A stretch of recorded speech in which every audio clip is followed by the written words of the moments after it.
One of the blocks for the new Splendid Sampler 2 is the pineapple block, and the method I like to use is the fusible wash away papers.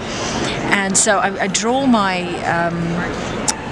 pineapple, trace it from the sheet on here, and then I'm going to cut it out and I'm going to fuse it to the back of the pineapple front. This pineapple has three parts. It's got the front, it's got the back that we overlay the front pineapple on, and the little stalk at the top. So I'm going to show you the tools I use.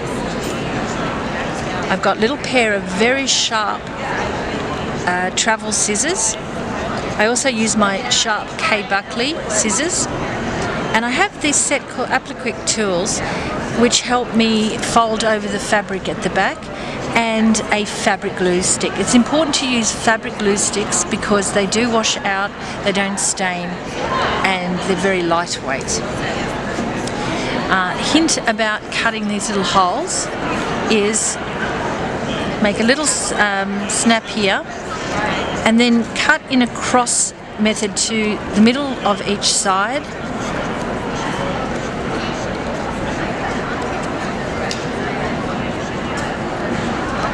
And then proceed to cut out.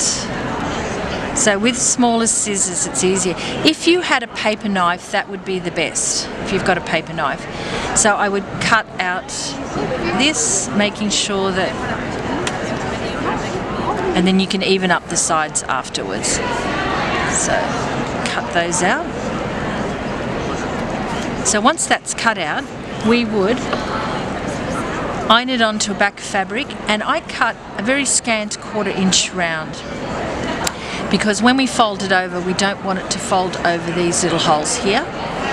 Then I would get once again, make a little snip there, but this time I'm going to cut into the corner of the square and just probably about a thread away from that edge there.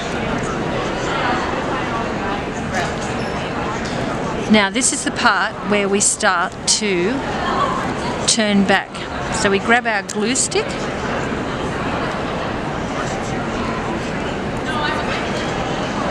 we don't have to be sparingly with this, it's good to put a nice amount on. So I use these tools to push back, turn it, push back.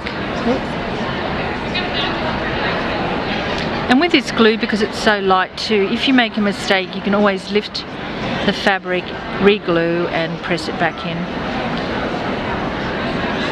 So I just push that over, hold it down.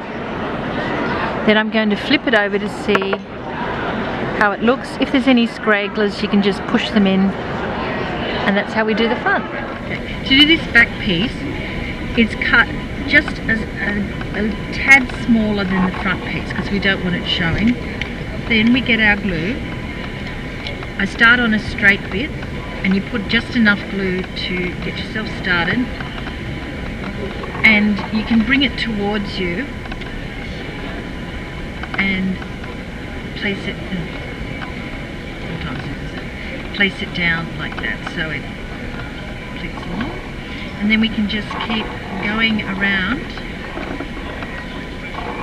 putting a bit of glue at a time. Now if I was doing English paper piecing, I wouldn't put the glue right up to the edge because trying to sew cotton through there, it catches a bit on the glue and it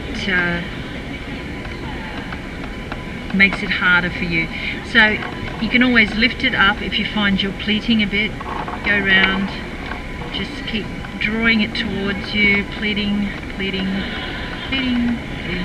So you'll continue around the whole of the shape and you get a nice smooth edge. If you've got a few lumps, you can always lift it up and push it back in with your tool.